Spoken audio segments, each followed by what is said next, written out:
صل على سيدنا ومولانا محمد وعلى بسم اللہ الرحمن الرحیم۔ السلام علیکم ناظرین و سامعین کرام۔ پروگرام یاد الہی میں روزانہ عظیم ہستیوں کے تذکارے پاک کیے جاتے ہیں اور اس کے ساتھ ساتھ کچھ ایسے موضوعات پر گفتگو ہوتی ہے جن سے آپ کو رہنمائی حاصل ہوتی ہے۔ آج سیدنا قاسم بن محمد بن ابی بکر رضی اللہ عنہم اجمعین آپ کے تذکارے پاک ہوں گے۔ اس سے پہلے کتاب الشفا سے آج کا وظیفہ، خاتمہ بالخیر کا وظیفہ۔ ہر بندہ مومن یہ چاہتا ہے کہ جب اس کی موت آئے، جب اس کی وفات کا وقت قریب ہو تو وہ اس دنیا سے ایمان سلامت لے کر چلا جائے، اور حقیقت یہ ہے کہ یہ بہت بڑی اللہ کی نعمت ہے، ایمان کی سلامتی اور خاتمہ بالخیر۔ آقا کریم صلی اللہ علیہ وآلہ وسلم نے اس بارے میں یوں بھی ارشاد فرمایا، انما الامور بالخواتم، کہ تمام اعمال، تمام امور کا دار و مدار خاتمے پر ہے۔ یعنی بندہ مومن کا اگر خاتمہ ایمان پر ہو گیا تو بس اس کے تمام اعمال اور اس کی تمام زندگی جو ہے یہ خاتمہ بالخیر کی وجہ سے بہتر ہو گئی۔ اللہ کی بارگاہ میں جو بندہ مومن ایمان سلامت لے کر چلا گیا، حاضر ہو گیا، تو حقیقت میں وہ کامیابی پا گیا۔ تو یوں دو وظائف ہیں خاتمہ بالخیر کے، یہ لازمی کیجئے، تمام امت مسلمہ اپنے معمول کا اس کو حصہ بنائے۔ سب سے پہلا سورہ یوسف کی آیت مبارکہ 101، اس کو کثرت سے پڑھا جائے، بالخصوص صبح و شام پڑھا جائے، ہر نماز کے بعد پڑھا جائے، جب جب وقت ملے پڑھتے رہیں، یہ دعا مانگتے رہیں۔ یہ دعا سورہ یوسف کی آیت مبارکہ 101 اور اس کا ترجمہ آپ سماعت فرما لیں۔ اللہ رب العزت فرماتا ہے، اور یہ سیدنا یوسف علیہ السلام کی دعا ہے، انہوں نے اللہ کی بارگاہ میں یوں عرض کیا، فاطر السماوات والارض انت ولی فی الدنیا والآخرہ توفنی مسلما والحقنی بالصالحین۔ اے آسمانوں اور زمین کے بنانے والے، تو میرا کام بنانے والا ہے، دنیا و آخرت میں مجھے مسلمان اٹھا اور ان سے ملا جو تیرے قرب خاص کے لائق ہیں۔ اسی طرح دوسرا وظیفہ اللہ تعالیٰ کا اسم مبارک یا آخرو، یا آخرو، اللہ تعالیٰ کے اس اسم مبارک یا آخرو کو 1000 مرتبہ روزانہ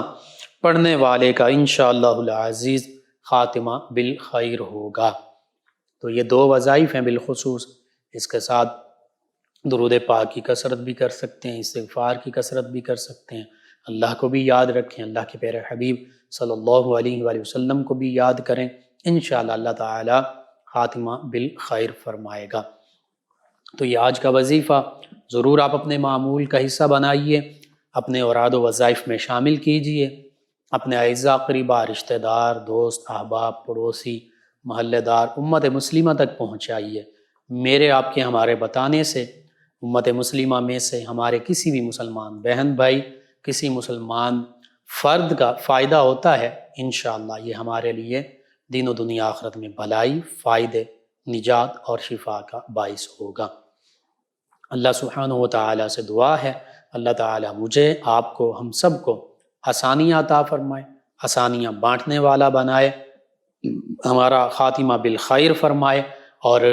ہمیں مشکلات سے ہماری حفاظت فرمائے، آمین۔ جی ناظرین و سامعین، سیدنا قاسم بن محمد بن ابی بکر رضی اللہ عنہم اجمعین، آپ کی شخصیت کے کئی پہلو ہیں، کئی نمایاں اوصاف اور امتیازات ہیں،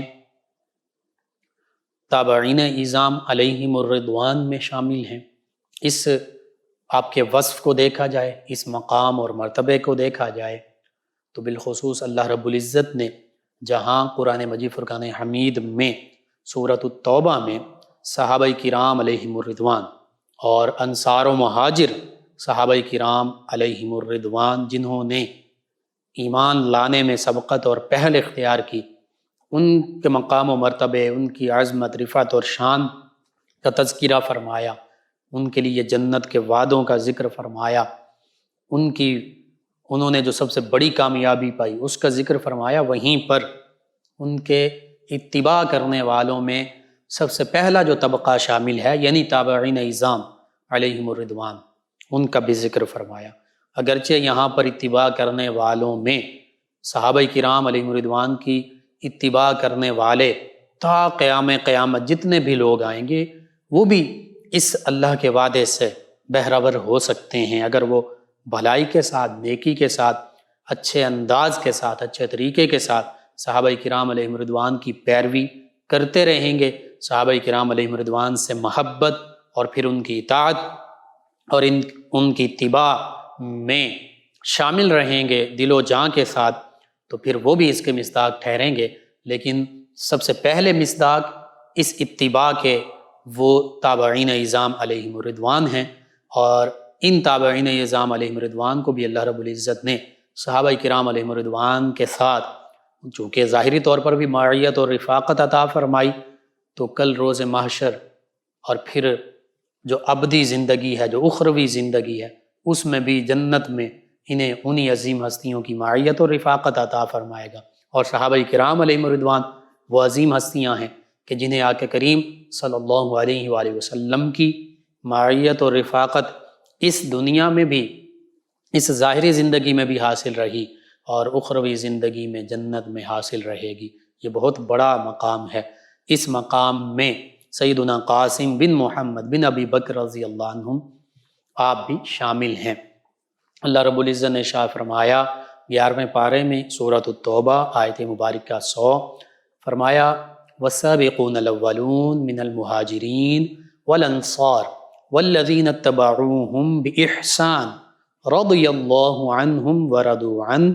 وأعد لهم جنات تجری تحتها الانہار خالدین فیہا ابدا ذلک هو الفوز العظیم۔ اس آیت مبارکہ کا مختصر معانی اور مفاہیم میں عرض کر دیتا ہوں۔ اللہ رب العزت نے ارشاد فرمایا والسابقون الاولون، وہ جو سبقت اختیار کرنے والے ہیں، سب سے اول ہیں، سب سے آگے ہیں، کس میں؟ ایمان لانے میں۔ اور من المہاجرین والانصار، چاہے وہ مہاجرین صحابہ کرام علیہم الرضوان میں سے ہوں، چاہے وہ انصار صحابہ کرام علیہم الرضوان میں سے ہوں۔ والسابقون الاولون من المہاجرین والانصار، یعنی صحابہ کرام علیہم الرضوان انصار ہوں، مہاجر ہوں، آقا کریم صلی اللہ علیہ وآلہ وسلم کی زیارت سے مشرف ہونے والے، اپنی آنکھوں کو، اپنے دلوں کو ٹھنڈا فرمانے والے، جلا بخشنے والے۔ اور پھر فرمایا والذین اتبعوہم بإحسان، اور ان کے بعد دوسرا طبقہ جنہوں نے احسان کے ساتھ، عمدگی کے ساتھ، بھلائی کے ساتھ، دلی محبت کے ساتھ ان تمام صحابہ کرام علیہم الرضوان کی اتباع کی، ان کی پیروی کی، ان کی اطاعت کی، ان سب کے لیے اللہ رب العزت کی رضا ہے۔ کیسے؟ فرمایا اس سے آگے رضی اللہ عنہم، اللہ رب العزت ان تمام لوگوں سے راضی، چاہے وہ صحابہ کرام علیہم الرضوان ہیں، مہاجرین ہیں، انصار ہیں، چاہے وہ تابعین اعظام علیہم الرضوان ہیں۔ ورضوا عنہ، اور یہ ساری کی ساری ہستیاں، یہ ساری عظمت اور مقام اور شان پانے والی ہستیاں جنہیں اللہ رب العزت نے یہ مقام و مرتبہ عطا فرمائے ہیں، فرمایا یہ سب بھی اللہ سے راضی ہیں۔ اللہ ان سب سے راضی، اللہ ان سب سے خوش، اللہ ان سب سے محبت فرمانے والا، یہ سب اللہ سے راضی ہیں، یہ اللہ سے محبت فرمانے والے ہیں۔ اور پھر یہ بہت بلند مقام و مرتبہ ہے، اللہ کی رضا جسے حاصل ہو جائے، اور پھر وہ ہمارے لیے یہ تمام ہستیاں صحابہ کرام علیہم الرضوان بالخصوص، اور پھر تابعین اعظام علیہم الرضوان، ان کی اتباع کرنے کی وجہ سے یہ ہمارے لیے بھی مشعل راہ ہیں۔ ہم ان سے راضی ہیں، ہم ان کی محبت پہ راضی ہیں، ہم ان کی اتباع پہ راضی ہیں، کیونکہ انہوں نے آقا کریم صلی اللہ علیہ وآلہ وسلم کی اتباع کی، آقا کریم صلی اللہ علیہ وآلہ وسلم کی محبت انہیں حاصل ہوئی۔ اور پھر اللہ فرما رہا ہے کہ یہ اللہ سے بھی راضی ہیں۔ اور پھر ان کے لیے اس دنیا میں اللہ کی رضا، آخرت میں اللہ کی رضا، اور پھر اللہ کی رضا جنہیں حاصل ہوئی اللہ کے تمام انبیاء کرام علیہ السلام، بالخصوص آقا کریم صلی اللہ علیہ وآلہ وسلم، ان سے بڑھ کر کن کو اللہ کی رضا حاصل ہو سکتی ہے؟ اور آقا کریم صلی اللہ علیہ وآلہ وسلم کے تصدق سے، وسیلے سے، جانثاری کی وجہ سے، صحابیت کا شرف پانے کی وجہ سے سب سے بڑھ کر ان ہستیوں کے بعد صحابہ کرام علیہم الرضوان کو اس دنیا میں بھی اور آخرت میں بھی اللہ کی رضا حاصل ہے، حاصل رہے گی، اور پھر تابعین اعظام علیہم الرضوان کو حاصل ہوئی اور حاصل ہوگی۔ تو پھر ان صحابہ کرام علیہم الرضوان سے بڑھ کر کس کا مقام و مرتبہ ہوگا؟ اور پھر اللہ رب العزت نے اس رضا میں سے چند نعمتوں کا ذکر بھی فرما دیا، فرمایا ان کے لیے تو ہمیشگی کی جنتیں ہیں، وہ باغات ہیں جنت کے جن کے نیچے نہریں بہتی ہیں۔ یہ تمام کے تمام صحابہ کرام علیہم الرضوان، یہ تمام کے تمام تابعین اعظام علیہم الرضوان انہی جنتوں میں ہمیشہ ہمیشہ رہیں گے، تا عبدالآباد رہیں گے۔ اور فرمایا یہی سب سے بڑی کامیابی ہے، یعنی نبی کریم صلی اللہ علیہ وآلہ وسلم کی صحابیت کا شرف پا لینا یہ سب سے بڑی کامیابی ہے، اور پھر صحابہ کرام علیہم الرضوان کی اتباع حاصل کر لینا جیسے تابعین اعظام علیہم الرضوان نے اتباع پائی، یہ سب سے بڑی کامیابی ہے۔ تو آج امت مسلمہ اور آج انسانیت کامیابی کی تلاش میں ہے، اور ہر انسان چاہتا ہے کہ میں بڑی سے بڑی کامیابی پا لوں۔ اللہ رب العزت فرما رہا ہے کہ جنہوں نے محمد مصطفیٰ صلی اللہ علیہ وآلہ وسلم کی معیت اور رفاقت پالی،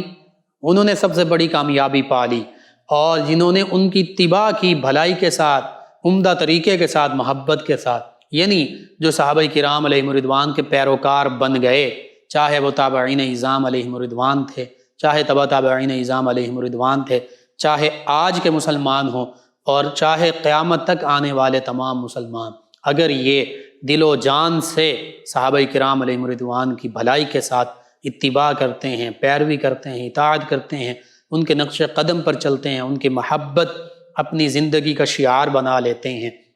تو پھر اللہ رب العزت کی رضا ان مسلمانوں کو بھی حاصل ہو جائے گی، اور پھر یہ اللہ کی رضا پانے والوں میں شامل ہو جائیں گے، اس دنیا میں بھی کامیابی پانے والوں میں شامل ہوں گے، اور کل یوم آخرت، کل روز محشر بھی یہ سب سے بڑی کامیابی پانے والوں میں شامل ہو جائیں گے، جنت کے مصداق ٹھہریں گے۔ اس کی وجہ صرف اور صرف یہ ہے، صحابہ کرام علیہم الرضوان کو یہ اتنا بلند و بالا مقام و مرتبہ اس دنیا میں بھی اور آخرت میں بھی کیوں ملا؟ وجہ صرف یہ ہے کہ انہوں نے نبی کریم صلی اللہ علیہ وآلہ وسلم کے ساتھ محبت کی، نبی کریم صلی اللہ علیہ وآلہ وسلم کی اتباع کی، پیروی کی، آقا کریم صلی اللہ علیہ وآلہ وسلم کہ اسوہ حسنہ پر مر مٹے، اپنا سب کچھ قربان کر دیا آقا کریم صلی اللہ علیہ وآلہ وسلم کی ذات بابرکات کے لیے۔ تو آج بھی اگر مسلمان صحابہ کرام علیہم الرضوان کی پیروی کرتے ہوئے، صحابہ کرام علیہم الرضوان کے نقش قدم پر چلتے ہوئے آقا کریم صلی اللہ علیہ وآلہ وسلم کے نقش قفے پا تک پہنچ جائیں، نقش قدم تک پہنچ جائیں، اور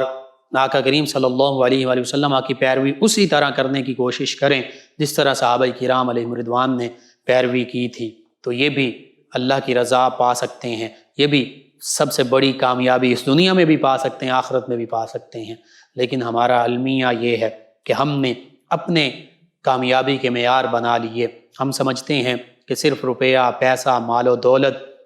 یہ اکٹھا کر لیں گے ہم کامیاب ہو جائیں گے، بڑی سے بڑی ڈگریز اکٹھی کر لیں گے، ڈگریز حاصل کر لیں گے ہم کامیاب ہو جائیں گے، بڑے سے بڑے عہدے اور منصب جو ہیں وہ اختیار کر لیں گے، وہ حاصل کر لیں گے تو پھر کامیاب ہو جائیں گے۔ نہیں، کامیابی اللہ رب العزت فرما رہا ہے سب سے بڑی کامیابی وہی پانے والے ہیں، وہی پا سکتے ہیں جو آقا کریم صلی اللہ علیہ وآلہ وسلم کے نقش قدم پر چلنے والے ہیں۔ یہ ساری چیزیں حاصل کریں جائز ذرائع کے ساتھ، بالکل جائز ہیں، لیکن حقیقت یہ ہے کہ ہم اس وقت تک کامیاب نہیں ہو سکتے، اس وقت تک ہم اللہ کی رضا کے مصداق نہیں بن سکتے جب تک نبی کریم صلی اللہ علیہ وآلہ وسلم کے صحابہ کرام علیہم الرضوان کے نقش قدم پر چلنے والے نہیں بن جاتے۔ صحابہ کرام علیہم الرضوان کے نقش قدم پر چلنے والوں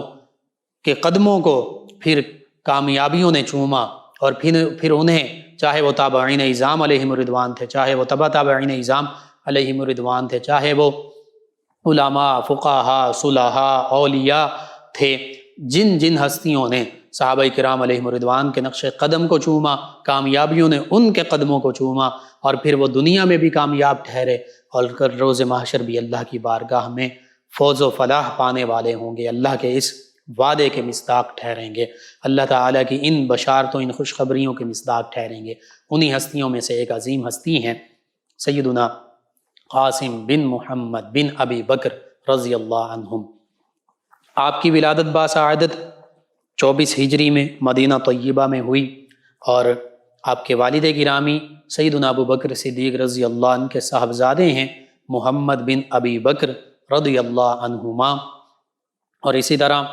آپ کے نسبتوں کا ذکر کیا جائے، سیدنا ابو بکر صدیق رضی اللہ عنہ کے آپ پوتے ہیں،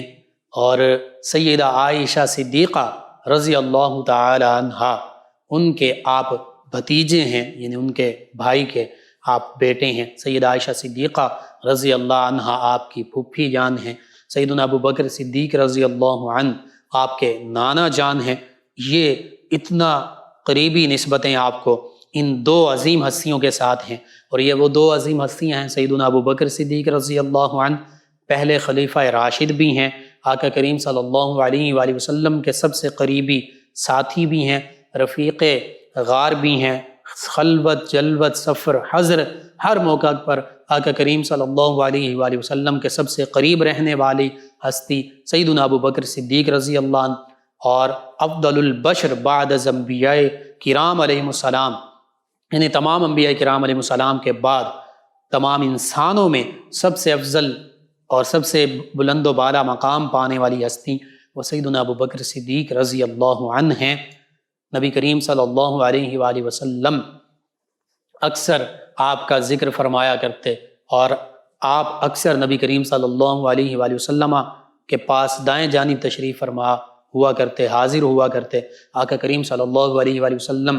نے اکثر یوں بھی ارشاد فرمایا، سیدنا علی المرتضیٰ کرم اللہ وجہ الکریم بھی اس حدیث مبارکہ کو روایت کرتے ہیں کہ نبی کریم صلی اللہ علیہ وآلہ وسلم اکثر فرمایا کرتے کہ میں ابو بکر اور عمر آئے، میں ابو بکر اور عمر گئے، میں نے ابو بکر اور عمر نے یہ کام کیا، میں ابو بکر اور عمر نے یوں کیا،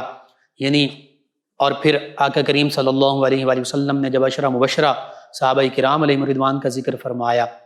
تو اس موقع پر بھی سب سے پہلے اپنے یار غار سیدنا ابو بکر صدیق رضی اللہ عنہ کا نام لیا، ابو بکر فی الجنہ، پھر عمر فی الجنہ، پھر عثمان فی الجنہ فرمایا، پھر علی فی الجنہ فرمایا۔ تو یہ جو خلافت راشدہ کی ترتیب ہے، یہ صحابہ کرام علیہم الرضوان کے مقام و مرتبہ افضلیت کی بھی ترتیب ہے، یہی افضلیت کی ترتیب ہے۔ اس کے بعد دیگر عشرہ مبشرہ صحابہ کرام ہیں، پھر بدری صحابہ کرام، اور احد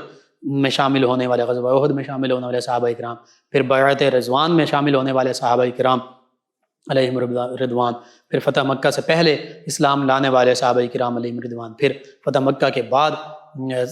ایمان لانے والے صحابہ کرام علیہم رضوان۔ تو یہ مقام و مرتبہ سیدنا ابو بکر صدیق رضی اللہ عنہ کا، آپ ان عظیم ہستی کے پوتے ہیں۔ اور پھر ام المومنین سیدہ عائشہ صدیقہ رضی اللہ عنہ تمام ایمان والوں کی، تمام مومنین کی مائیں ہیں، تا قیامت جتنے ایمان والے، جتنے مومنین اس دنیا میں آئیں گے اور جو اس دنیا سے مومنین چلے گئے، سبھی کی ماں ہیں ام المومنین سیدہ عائشہ الصدیقہ طیبہ طاہرہ رضی اللہ عنہا۔ اور ہماری سگی ماؤں سے بھی بڑھ کر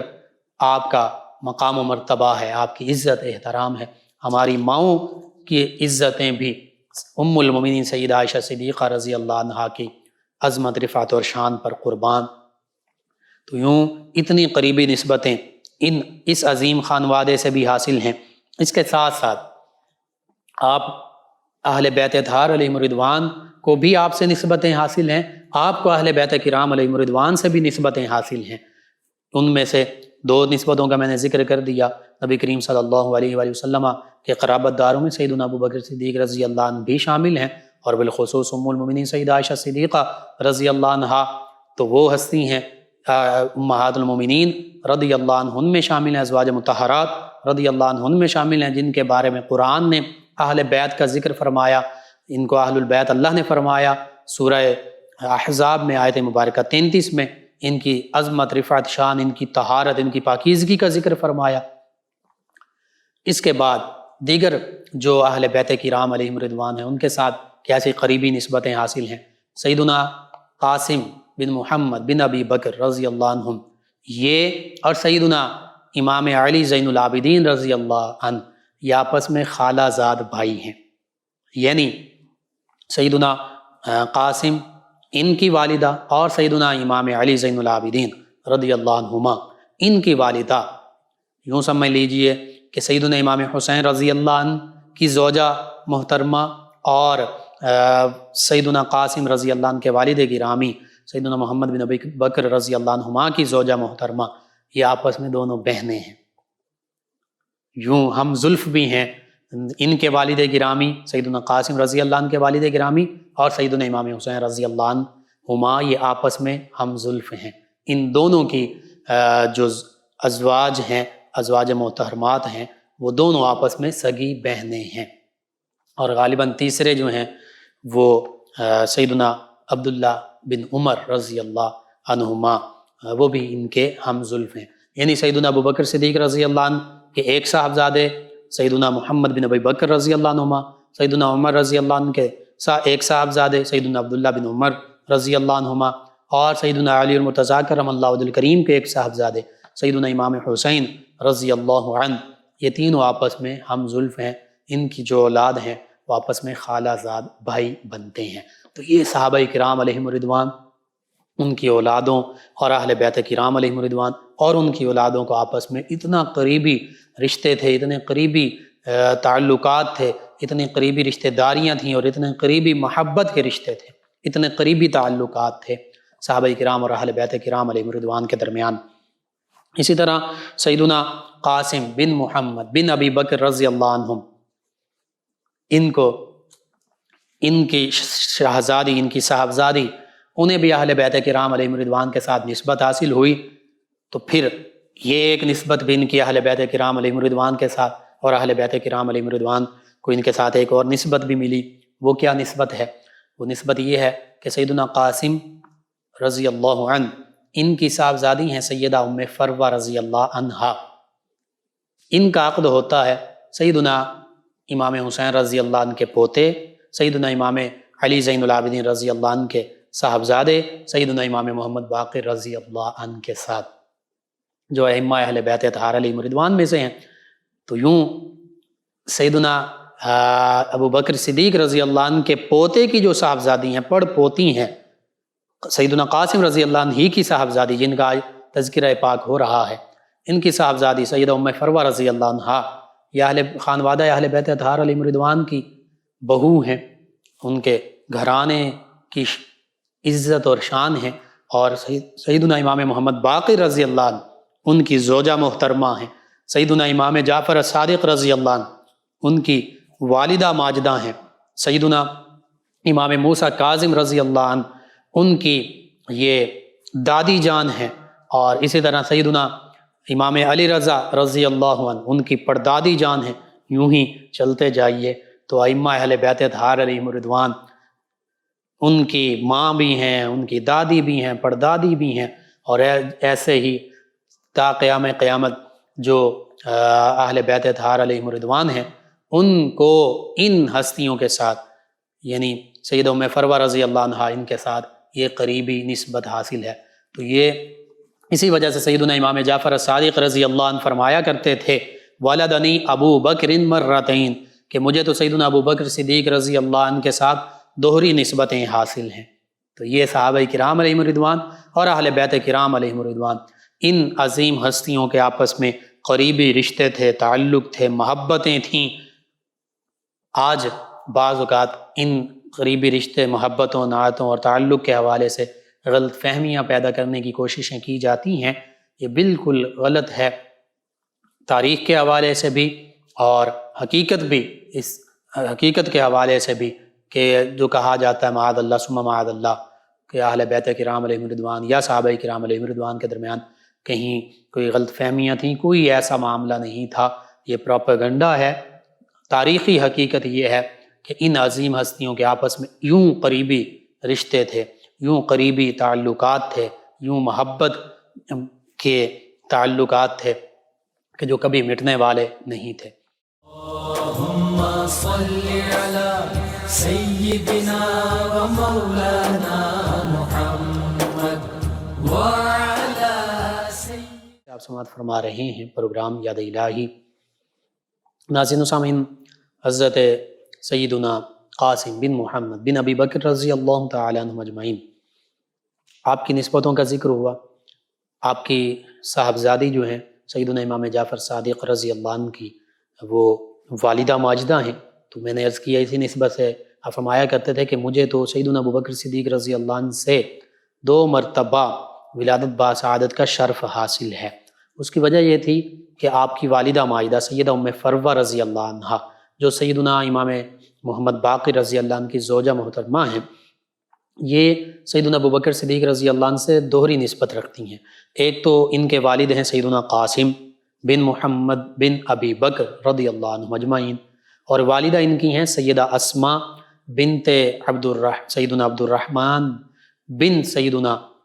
ابو بکر رضی اللہ عنہم اجمعین۔ تو اسی وجہ سے سیدنا امام جعفر صادق رضی اللہ عنہ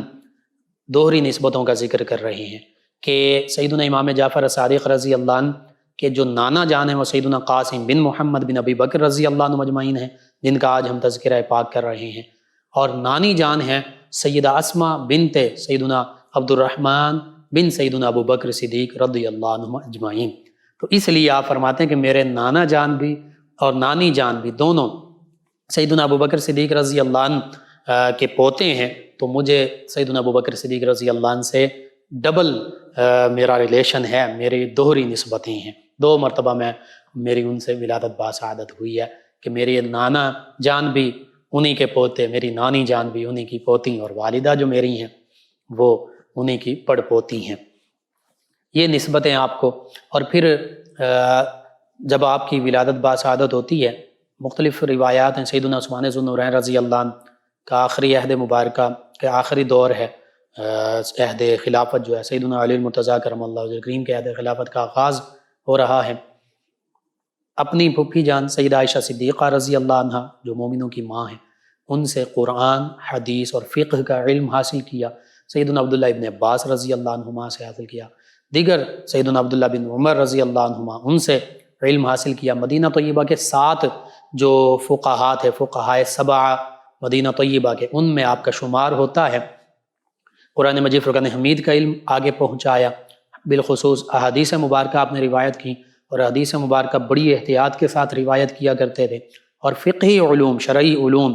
اور مسائل جو ام المؤمنین سیدہ عائشہ صدیقہ رضی اللہ عنہا سے آپ نے سیکھے تھے وہ امت مسلمہ تک پہنچائے۔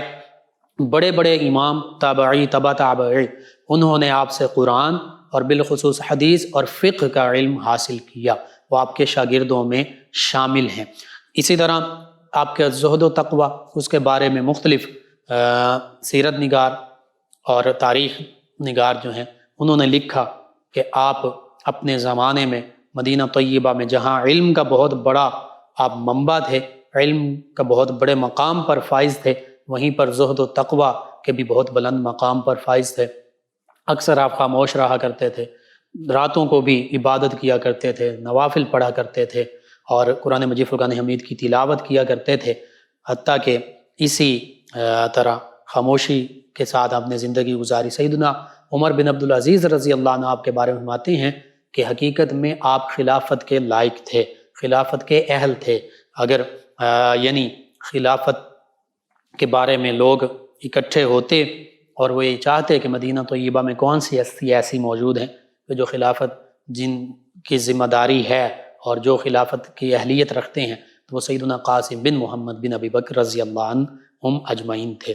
اسی طرح آپ کے زہد و تقوی، آپ کے علم، آپ کے فضل، آپ کے کمال کی گواہی اہل بیت کرام علیہم رضوان بھی دیا کرتے تھے، اور دوسری جانب تابعین اعظام، تبع تابعین اعظام،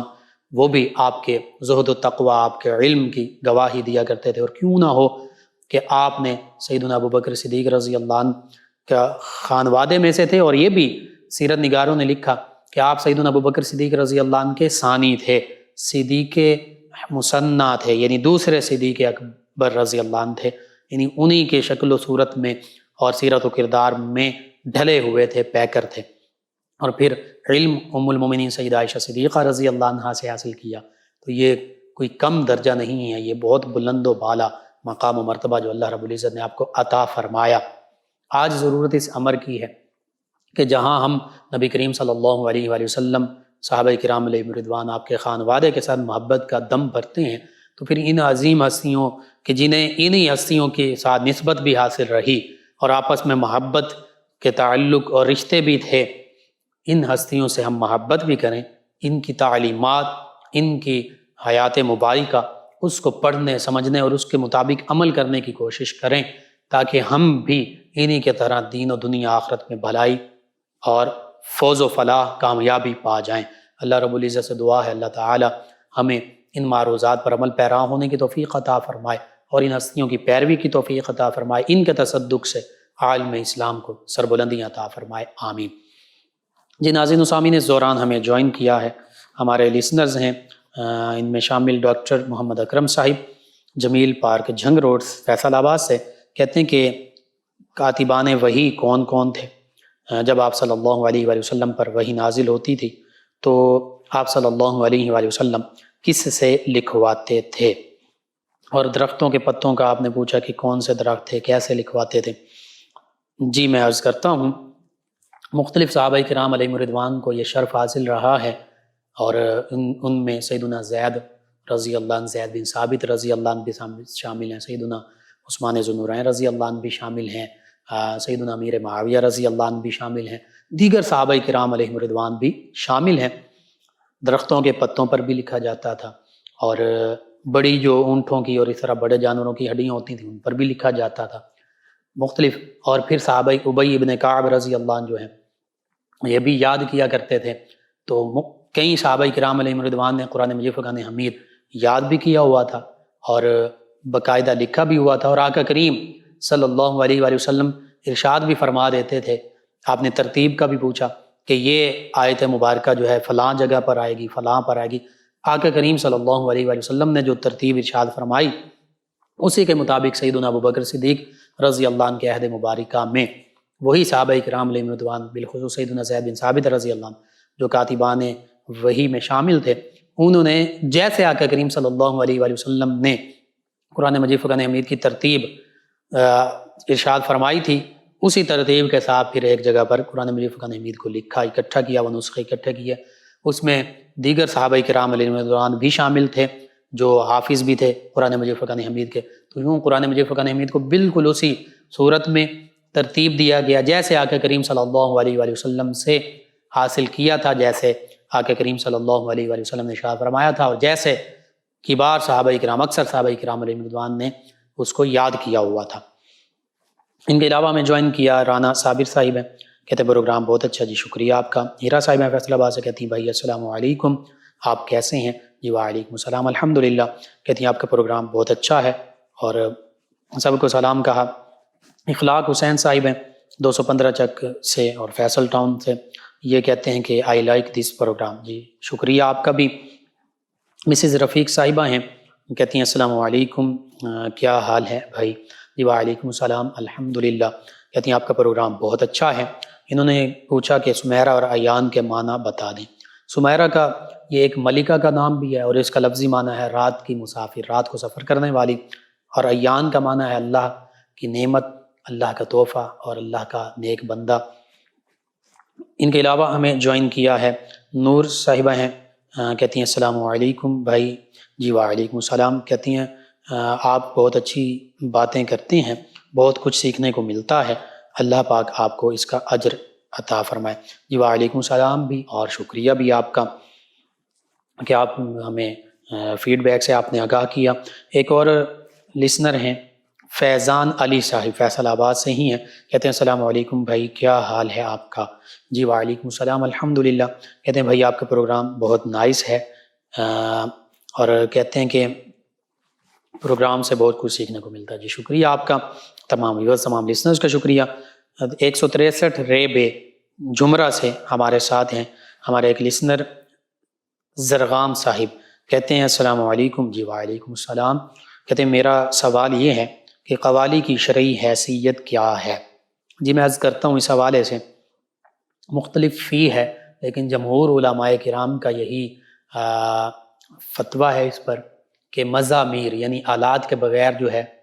اس میں کوئی حرج نہیں، جو وہ الفاظ ہوں، کلام ہوں، وہ قرآن و حدیث کے مطابق ہو، اس میں کوئی قرآن و حدیث سے ہٹ کر بات نہ ہو، یعنی قرآن مجید، فرقان حمید یا اسلام کی تعلیمات سے کے خلاف بات نہ ہو، کوئی فحش بات نہ ہو، تو وہ کلام بالکل سنا جا سکتا ہے، اسے سماع کہتے ہیں، سننا. جو مزامیر ہے آلات کے ساتھ ہے، اس حوالے سے علماء کرام نے لکھا کہ یہ منع ہے. حضور داتا گنج بخش علیہ جوہری علیہ رحمہ نے باقاعدہ سماع کا باب باندھا ہے کشف المحجوب میں، آپ اس کو پڑھ لیجئے. آپ نے وہاں پر شرائط بھی لکھی ہیں، ان شرائط کے ساتھ سماع سننا جو ہے یعنی اچھا کلام جو جس میں کوئی نصیحت ہو، جس میں اللہ اور اس کے رسول صلی اللہ علیہ وآلہ وسلم کی محبت کا ذکر ہو، عشق حقیقی کا ذکر ہو، کوئی منقبت ہو صحابہ کرام، اولیاء کاملین، صالحین کی، ان کی محبت کا ذکر ہو، بالکل وہ سماع جائز ہے، لیکن مزامیر کے حوالے سے منع کیا گیا. ان کے علاوہ میں جوائن کیا اسد عبداللہ چشتی قادری صاحب ہیں. کہتے ہیں السلام علیکم لقمان بھائی. جی وعلیکم السلام. کہتے ہیں لقمان بھائی فال نکالنے کے بارے میں تمام امت مسلمہ کی رہنمائی کر دیجئے، جزاک اللہ. اس حوالے سے بھی مختلف ہی، لیکن بہتر یہی ہے کہ یوں جو فال بعض اوقات قرآن پاک سے یا دیگر فال، عام طور پہ وہ جو تیر اور پانسے کے تیر اور وہ فال جو ہے وہ تو بالکل منع ہے، لیکن بعض اوقات اس طرح قرآن مجید، فرقان حمید، اس طرح کے فال نکالنا